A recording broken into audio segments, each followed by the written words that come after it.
renal, vamos a hablar de renal. Y vamos a hablar de renal y completar. Esta semana solamente voy a hablar de intestino delgado y colon. La semana pasada hablamos de esófago y intestino, perdón, y estómago. Y esta semana voy a completar el intestino delgado y colon. Ya la otra semana que es renal. Renal es importante, pero no es tan frecuente en comparación de digestivo. El digestivo es mucho más frecuente, mucho más amplio. Salvo en renal las insuficiencias renales, pero en general la glomerulonefritis, todo lo demás no es tan frecuente, ¿no? Más frecuente es esta patología de acá que es digestivo. Entonces la otra semana vamos a ver, completar de ver páncreas, hígado, con renal lo más importante, y ahí ya hasta ahí llega el examen. ¿Ya? Me parece que en renal 2, porque también hay renal 2, lo que vamos a ver son neoplasias renales. Pero las neoplasias renales también son frecuentes, pero son pocas, así que eso va a entrar ya para el segundo, para el examen final. ¿Ya? Entonces, como les dije la vez pasada, voy a mencionar algunos puntos importantes, porque la semana pasada a última hora me avisaron de que este aula iba a ser aquí, iba a haber un, no sé qué cosa iba a haber en la universidad. ¿Cómo? Go City. Eso es. Y ya pues no podíamos usar el aula, y a última hora no tenía yo disponible, dejo el hospital acá directo y no tenía disponible para, bueno, al final me dices tu apellido, ¿ya? Para ponerte en la lista. Y no podía ver otra forma, y ya lo tuve que hacer celular más, pero no ha sido una buena. Entonces vamos a tocar de la primera algunas partes importantes de lo que probablemente vaya a venir en el examen. Ya, dentro de las esofagitis habíamos visto, dentro de las esofagitis que pueden ser producidas, dentro de las causas de esofagitis, tenemos las infecciosas. Las más frecuentes de las infecciosas son las virales y las micóticas, como la cándida, ¿ya? Entonces, principalmente para que ustedes tengan en cuenta, hay dos tipos de virus que infectan el esófago, que es el herpes virus, ya sea el 1 o el 2, los de tipo 1 y 2, y el otro es el citomegalovirus, ambos en un contexto de inmunosupresión, ¿ya? Entonces, normalmente, por lo tanto, estos pacientes van a tener como antecedente de importancia alguna causa de inmunosupresión secundaria, como la más frecuente en nuestro medio es la infección por virus de VIH. Pero pueden ser pacientes con enfermedades autoinmunes tratados con inmunosupresores, pacientes que han recibido un trasplante, pacientes que están recibiendo algún tipo de terapia oncológica, como quimio o radioterapia, que también le baja reduce deficiencia de la inmunidad. Entonces, en estos contextos clínicos nacen estas enfermedades en el esófago infecciosas, que es virales en el esófago, principalmente citomegalovirus y virus de herpes simple, puede ser el 1 y el 2. Un punto importante para que lo tengan en consideración es que el citomegalovirus solamente infecta a las 3 células en el esófago. Antes de eso, para que entiendan, para que vean el esófago humano. Histológicamente, el esófago está cubierto por un epitelio, que es el epitelio plano poliestratificado. Normalmente no tiene queratina, ¿okay? Idealmente no debería tener, porque es una mucosa, pero en ciertos contextos patológicos no puede tener. Este es el epitelio, es la mucosa. Luego viene una capa que es la submucosa. Acá vamos a ver unas glándulas, ¿okay? Unas glándulas mucinosas que se van a drenar en la luz del esófago y van a encargarse de darle lubricación a la superficie interna del esófago, la luz esofágica. En la submucosa no solamente vemos glándulas, también vamos a observar vasos sanguíneos, nervios, tejido adiposo, como vemos en esta parte. Y algunas también podemos observar también agregados mucosos. Luego viene una gran capa de músculo, ¿okay?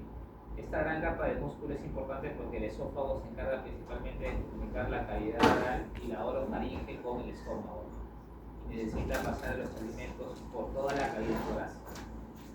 Bien, entonces, teniendo en cuenta esto, acá nomás vamos a ver. El citomegalovirus infecta específicamente a tres células más frecuentemente. La célula estromal de la submucosa, las células endoteliales y los macrófagos. ¿Okay? Por lo tanto, los efectos citopáticos virales los vamos a buscar en estas tres células. En cambio, el virus de herpes simple infecta a las células del epitelio escamoso, al epitelio específicamente. En este caso, por ejemplo, acá, esta célula tiene efectos citopáticos. ¿Por qué? Porque tiene múltiples núcleos, ¿okay? Esta es multinucleada, y cada uno de estos núcleos tiene estos como estas inclusiones redondeadas, medias rosadas, ¿okay? Que son pseudoinclusiones. A esto se le conoce como un efecto citopático y normalmente lo dan los virus, que es un efecto citopático viral. Estas células que están siendo infectadas son las escamosas, porque estamos en herpes, ¿no es cierto? Herpes escamoso. Estas son las células escamosas, ¿okay? Si nos vamos al citomegalovirus, el citomegalovirus habíamos dicho que infecta endotelial, macrófago y célula estromal. Por lo tanto, miren acá estamos viendo un vaso que probablemente pertenece a un vaso de la submucosa y vemos que el endotelio, la célula endotelial, miren este núcleo, está enorme, ¿no? Por eso es que también se le conoce como citomegalo, ¿no? Produce megalia o produce un agrandamiento de la célula. Citomegalovirus infecta a la célula endotelial. Normalmente una célula endotelial es como una especie de epitelio plano, chiquito, un núcleo casi inconspicuo. Miren este núcleo enorme, ¿no? Todo esto es la célula endotelial, bien grande, ¿ok? Y este núcleo, lo que agranda la célula principalmente es el núcleo está agrandado, ¿ok?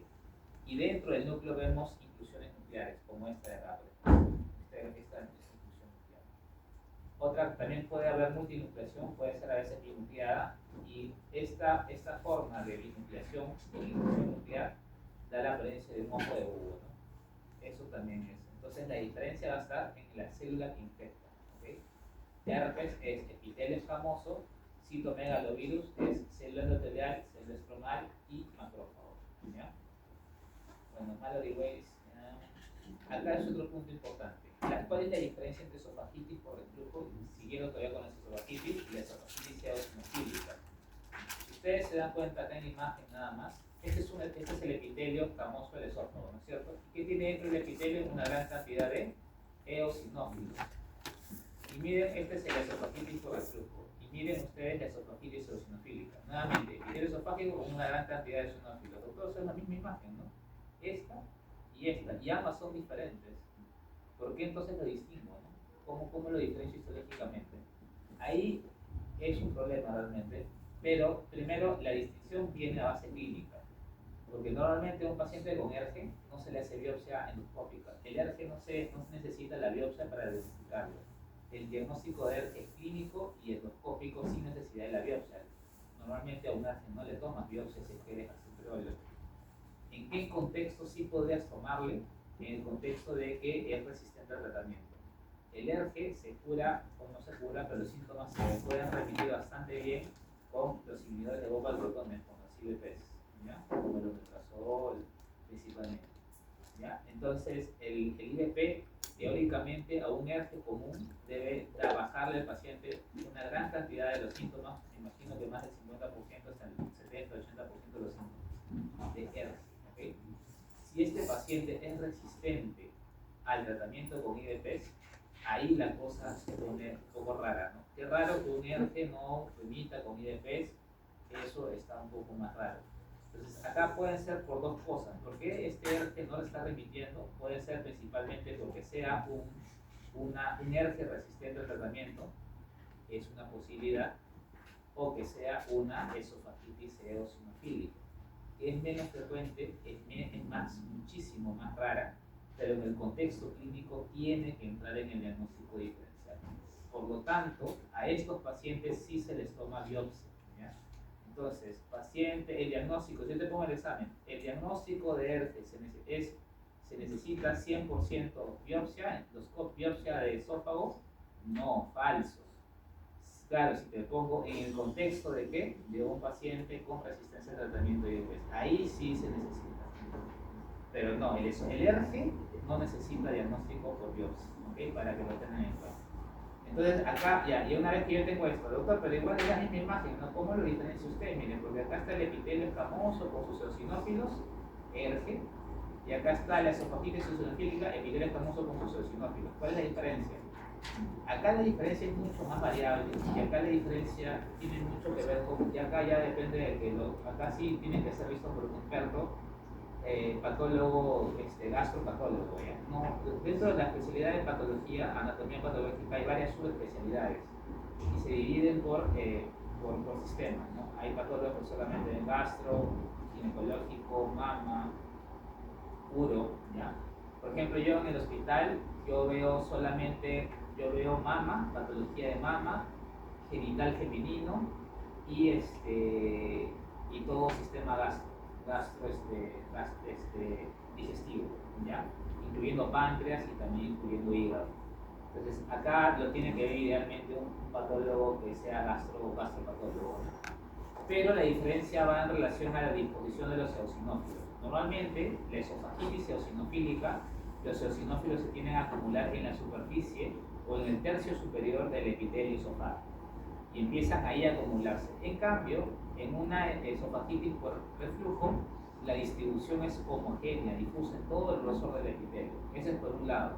En segundo lugar, el ERG no solamente está infiltrado por eosinófilos, sino también por neutrófilos y alguna otra célula inflamatoria. En cambio, en la esofagitis eosinofílica, el infiltrado es exclusivamente eosinófilos. Otro diagnóstico, otra diferencia que ya es más clínica, la esofagitis eosinofílica, al estar más o menos relacionada con la vía de las alergias, esa vía, normalmente viene con hipereosinofilia en sangre periférica. Tú le tomas un hemograma y tiene eosinófilos en 40-50%. En cambio, el ERG no. Otra diferencia es que la esofagitis eosinofílica no se va a encontrar en los 3/3 del esófago, lo puedes encontrar en el tercio superior, medio e inferior. En cambio, el ERG solamente es de la unión gastroesofágica, en el tercio inferior, nada más. ¿Okay? Y algunos otros criterios, tienen criterios mayores y menores, pero eso no es necesario que se lo vean. Histológico. Entonces, eso también es importante. ¿Qué más es importante? Esófago de Barrett. ¿Ya? En el esófago de Barrett, el esófago de Barrett clásicamente define a la metaplasia del epitelio escamoso a una metaplasia intestinal. Esa es la definición clásica del esófago de Barrett, ¿ok? Pero nuevamente le vuelvo a repetir, el esófago de Barrett no necesita biopsia para diagnóstico. Pero doctor, ¿pero qué les toman en biopsia los esófagos de Barrett? Porque a diferencia de los ERG, que tampoco se necesita biopsia para el diagnóstico, al esófago de Barrett sí le toman biopsia y al ERG no.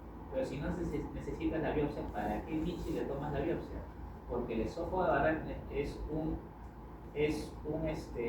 un factor de riesgo directo para la displasia. Y en realidad los gastroenterólogos no le toman para diagnosticar esófago de Barrett, le toman porque sabiendo que existe el riesgo de displasia y para eso le toman. ¿Okay? Pero ya de paso ya yo le confirmo lo que el gastroenterólogo está viendo en la endoscopía, ¿no? El que es el esófago de Barrett. Habíamos dicho de que en el esófago de Barrett, acá la cosa, esto ya va más para gastro, ya para los gastroenterólogos. Pero bueno, cómo diagnostican endoscópicamente el Barrett, lo diagnostican mediante 2 puntos. Hay 2 puntos endoscópicos que son importantes. Uno es la unión gastroesofágica y el otro es la unión escamocolumnar. En un mundo ideal, como el de Barney, ambos coinciden, ¿ok? La unión gastroesofágica con la unión escamocolumnar. Pero en nuestro contexto, en la práctica, y más si es patológico, esta unión no coincide. La unión gastroesofágica es una zona anatómica, ¿okay? Por lo tanto, la unión gastroesofágica nunca cambia. La unión gastroesofágica, al ser anatómica, siempre se va a mantener estable. La que va a cambiar es la unión escamocolumnar. Esa sí va a ser variable. Si la distancia o la diferencia entre una unión gastroesofágica y una unión escamocolumnar supera el centímetro, es decir, la distancia entre ambas lo separa 1 centímetro a más, ya se considera que es un esófago de barrera, ¿ok? Teóricamente, ¿ya? Idealmente deben ser más de 2 centímetros, pero como a partir de 1 ya es altamente sospechoso de esófago de barrera. A esa forma de clasificación de puntos entre la unión gastroesofágica y la unión estómago-columnar lo toma la clasificación de Praga, ¿okay? Praga es lo que se usa actualmente en los hospitales, que es una clasificación endoscópica, ¿ya? Entonces, okay, bien. Acá, por ejemplo, ¿no? Miren, este de acá, anatómicamente es la unión gastroesofágica. De acá comienza el esófago, de acá para acá está el estómago, ¿ya? Esta es una localización anatómica y se define por el primer pliegue gástrico. Acá es la unión. Y esta de acá, no sé si lo logran notar, esta de acá es la unión estómago-columnar. Desde acá hasta acá, ¿cuánta distancia habrá? Por lo menos más de 2 centímetros, debe haber 2.5 a 3 centímetros. Por lo tanto, es un esófago. ¿Necesita biopsia? No. Pero en este caso, este paciente sí le han tomado su biopsia. ¿Para qué? Para ver si hay displasia. Para eso más que todo le toman. Y para confirmar que es Barrett. Ahora, la metaplasia que se espera para el Barrett es metaplasia intestinal. La metaplasia intestinal, como habrán visto en su práctica, tiene criterios, así como en el estómago, tiene que tener caliciforme, chapa estriada, ¿no? Su panel por ahí, ¿no? Acá también, ¿okay? Acá también tiene que tener caliciforme, chapa estriada y panel para ser considerado como metaplasia intestinal. Pero no, actualmente la metaplasia intestinal ya no es la única metaplasia que define Barrett histológicamente. También la metaplasia foveolar gástrica es también una metaplasia que también se puede ser bien considerada como esófago de Barrett. Solamente que el esófago de Barrett clásicamente es diagnosticado como una metaplasia de tipo intestinal.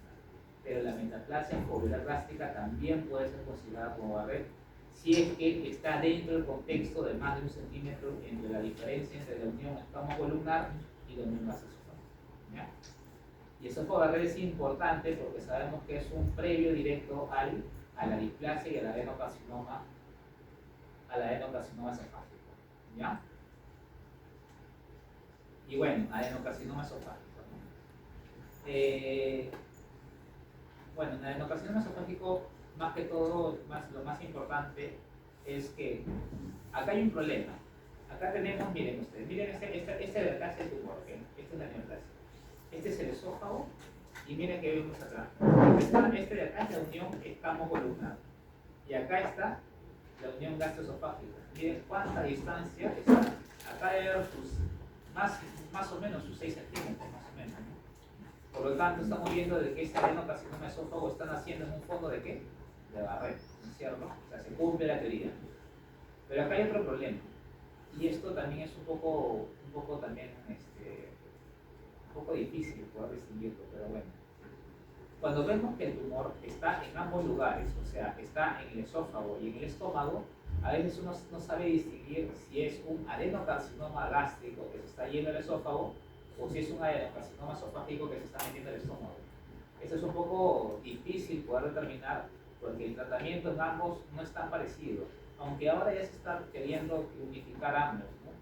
Pero hasta ahora nos piden diferenciarlo. Acá la distinción es mucho más, se necesita mucho más laboriosa. No es necesario que sepan cómo se diferencia, salvo que ustedes lleguen a ser cirujanos oncólogos, o patólogos, o oncólogos en todo caso. Pero solamente les menciono que a veces la diferencia es bastante difícil por distinguir. Y otra cosa es que en el adenocarcinoma esofágico, ya sea el adenocarcinoma esófago o ya sea esto, un carcinoma gástrico proximal, se les está dando chances de tratamiento con HER2. El HER2 inicialmente fue dado a las pacientes con cáncer de mama, que tenían muy buen pronóstico. Antes las pacientes con cáncer de mama que eran HER2 positivos se morían rápido, menos de un año muy bien. Ahora son las que más viven con respecto al promedio, o el tratamiento trastuzumab. Ahora el trastuzumab ya no le dan a la mama, también le pueden dar a los adenocarcinomas, ya sea esofágicos o ya sean gástricos proximales. ¿Okay? Y también para saber si el paciente es tributario o no al tratamiento con trasto, se le tiene que hacer una prueba de HER2, porque el HER2 es el que está amplificado y esa es la razón por la cual el tratamiento se le tiene que dar. Bueno, y el carcinoma epidermoide. Otra cosa importante, ¿cómo doctor diferencio clínicamente un carcinoma epidermoide de un adenocarcinoma? Que por cierto acabo de ver hace una hora un carcinoma epidermoide. Facilito, siempre se punta. Los adenocarcinomas epidermoides normalmente son del tercio medio proximal del esófago. Ahorita vi un paciente que una biopsia de esófago que era el tercio medio del esofágico y en la primera endoscopía no le habían dado y le habían dilatado porque el tumor estaba estenosando la luz del esófago. Entonces el gastro no puede tomar bien la biopsia porque está todo estenosado, no puede meterse porque si él intenta meterse a la fuerza puede perforar el esófago. Entonces lo que hacen los gastros muy inteligentemente es meten un balón y empiezan a dilatarlo un poquito para que por ahí puedan meter el equipo.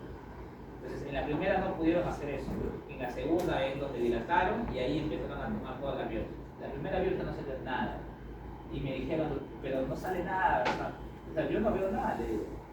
Sí, pues es que está difícil poder tomar la biopsia porque está descansado.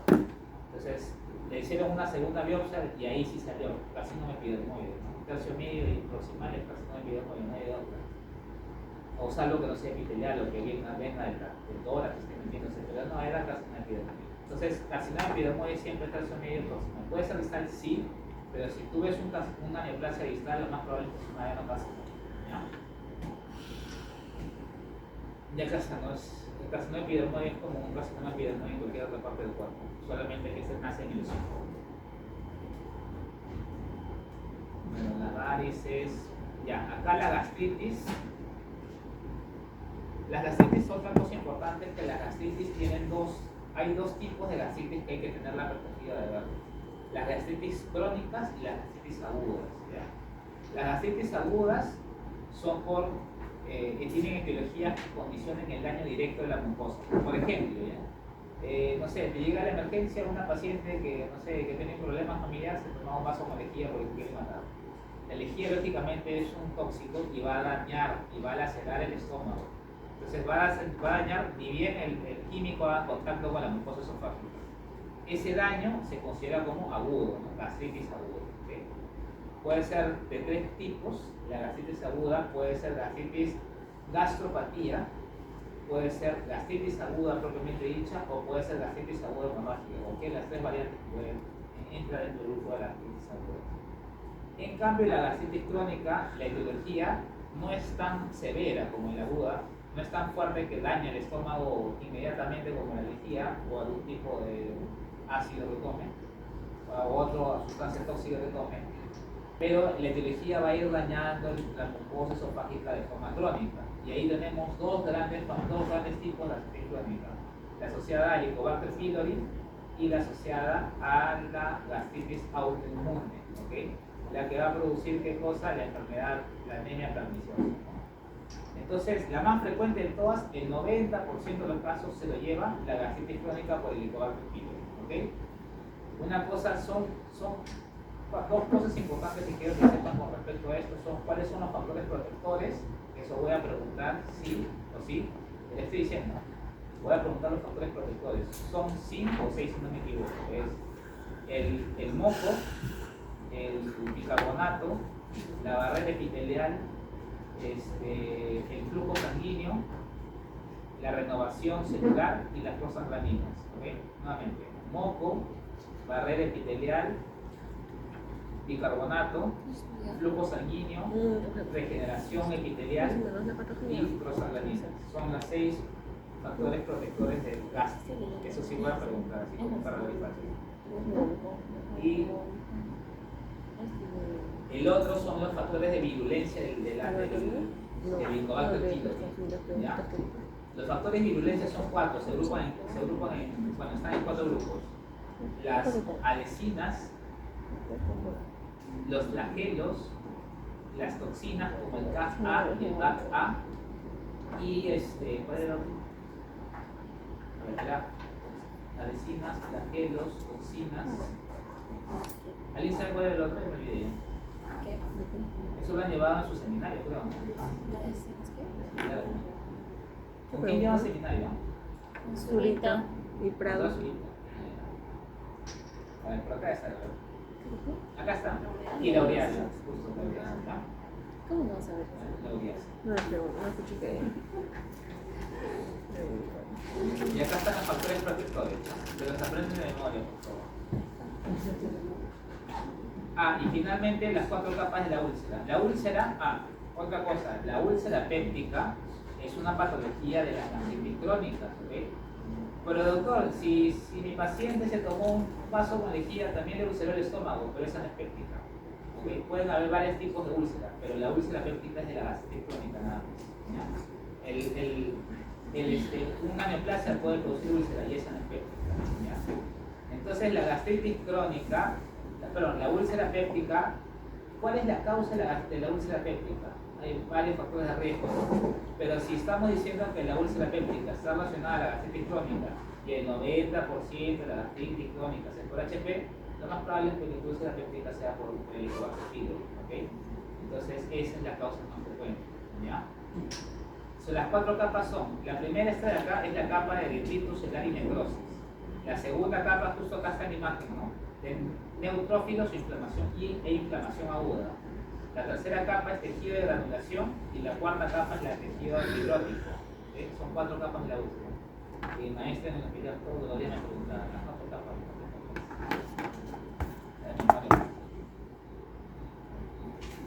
Ya, ¿qué más? Otra cosa. ¿Cuáles son los métodos diagnósticos para el HP? Tenemos métodos directos e indirectos. ¿Ya? Pero me interesan más los directos porque son los que tienen más especificidad. Tenemos las coloraciones histológicas, el HE, como acá, el Warding-Starry, que es una coloración de plata, el PCR, aunque ya no se usa PCR, sino se usa Next Generation, y el otro es el cultivo, ¿ya? Pero es menos usado. Lo más usado es la biopsia, ¿no? Para eso se toman la biopsia para ver el HP en el microscopio, y luego ahí felices ahí nadando en el moco ahí. Porque ellos viven en el moco, miren, acá está, ¿no? El moquito, ahí viven, ahí están, nadando, ahí reproduciéndose, multiplicándose. Y acá están, ¿no? Acuérdense de que en cierto momento de la patogenia del HP, el HP ingresa a la lámina propia. Si bien es cierto, vive en el moco, fuera, por las adhesinas y por los flagelos, logra ingresar a la lámina propia. ¿Y cuáles son las complicaciones de la gastritis crónica? Tenemos, una de ellas es la úlcera péptica, pero las otras son los mecanismos de adaptación. Los mecanismos de adaptación son 2, principalmente en las gastritis crónicas, ya sea por HP o autoinmune. Es la metaplasia y la atrofia. ¿Okay? Ambas son adaptaciones reversibles.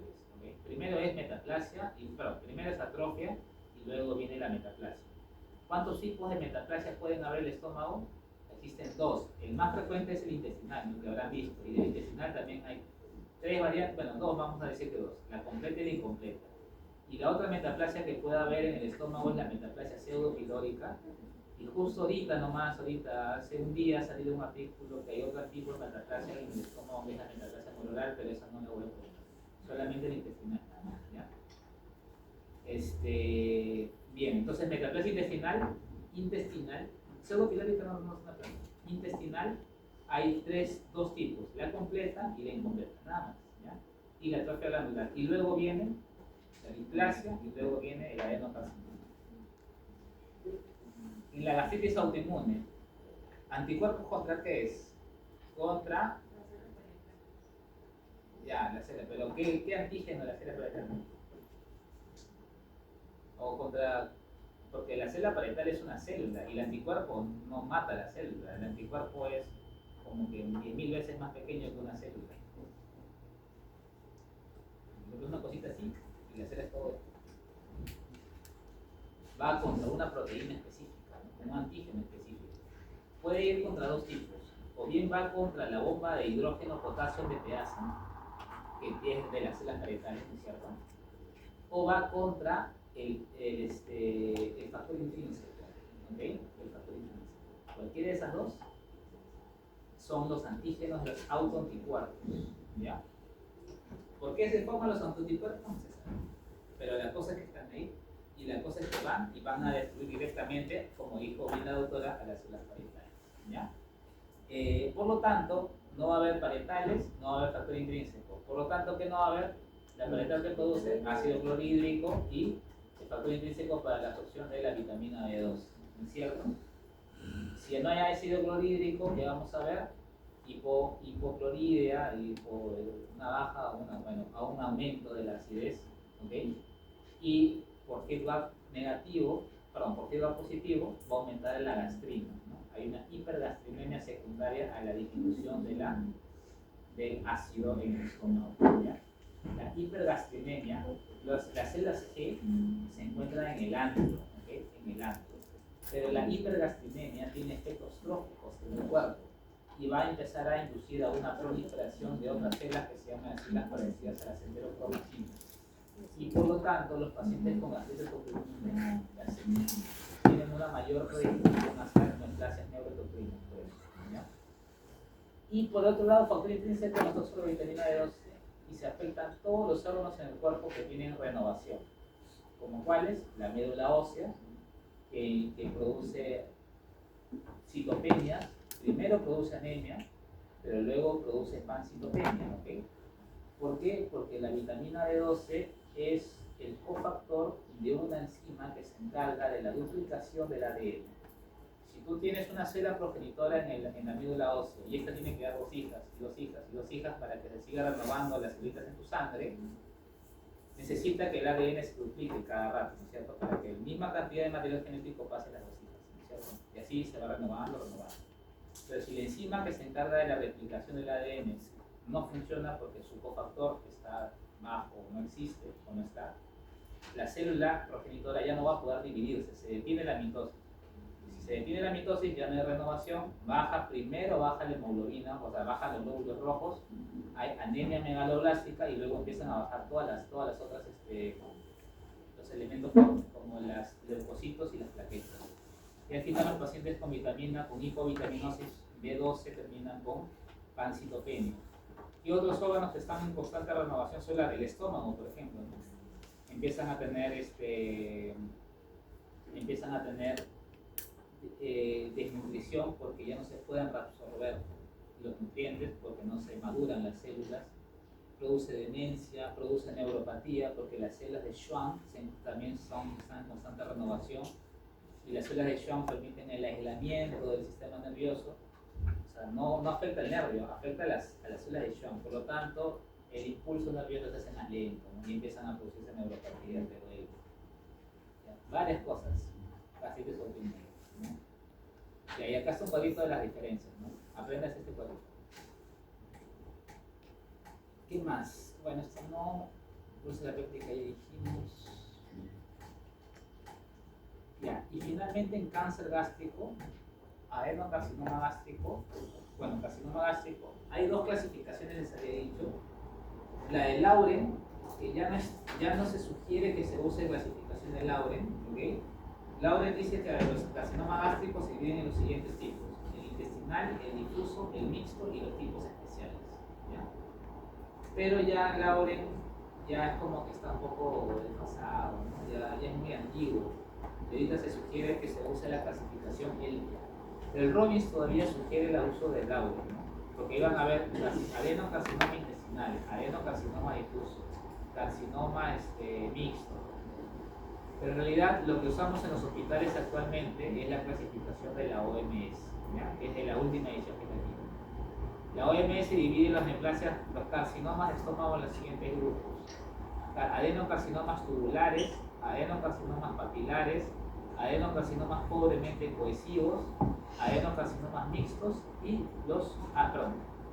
pobremente cohesivos, los mixtos, los mucinosos y los tipos especiales. ¿Ya? Ahora, doctor, usted me dijo que la gastritis crónica pasaba a atrofia, la atrofia metaplasia, la metaplasia displasia, y la displasia luego evoluciona a un carcinoma gástrico. ¿A cuál carcinoma gástrico de los que he mencionado evolucionará? Al tipo tubular o papilar, que antiguamente en Lauren se le llamaban intestinales, ¿okay? Es decir, una gastritis crónica podría evolucionar a un carcinoma pobremente cohesivo o difuso, como su clasificación de Lauren. No. el carcinoma el pobremente cohesivo, que antiguamente se llamaba carcinoma difuso, no sigue esa vía carcinogénica de la arquitectónica, sigue otra vía aparte. ¿Okay? Solamente para los tipos tubulares o papilares, o que antiguamente se llamaban como intestinales, ¿no? Con la clasificación del aire, ¿ya? Así que si yo les pongo el examen, la siguiente secuencia evoluciona a qué carcinoma. Por ejemplo, le pongo gastritis crónica, atrofia, metaplasia, displasia, y en las opciones le pongo carcinoma pobremente cohesivo. Ustedes tienen que marcar la intestinal o en todo caso tubular papilar. Ese sí es la respuesta. Eso básicamente. Y acá está, ¿no? Acá hay una mezcla entre ambas, ¿no? Porque difuso e intestinal es de Lauren, papilar tubular es de OMS. Doctor, ¿y anillo de sello? Porque a mí me han dicho en el hospital que hay carcinomas de anillo de sello en los estómagos. Claro, anillo de sello es un subtipo del difuso que ahora se llama pobremente cohesivo. El pobremente cohesivo tiene 3 subtipos: el histiocytoide, el plasmocitoide y el anillo de sello. Ahí entra el anillo de sello, pobremente cohesivo. ¿Tiene mutación en qué gen? En el gen de las caerinas, en el CDH1, si no me equivoco. ¿Ya? Precisamente el nombre explica la patogenia del carcinoma, ¿no? Pobremente cohesivo, ¿no? Las caerinas están relacionadas son proteínas que pertenecen a las uniones de tipo herméticas en los epitelios. Si hay una mutación en las caerinas, se pierden las uniones herméticas y las células se van por todos lados. ¿Ya? Y ahora sí vamos a hablar de la clase.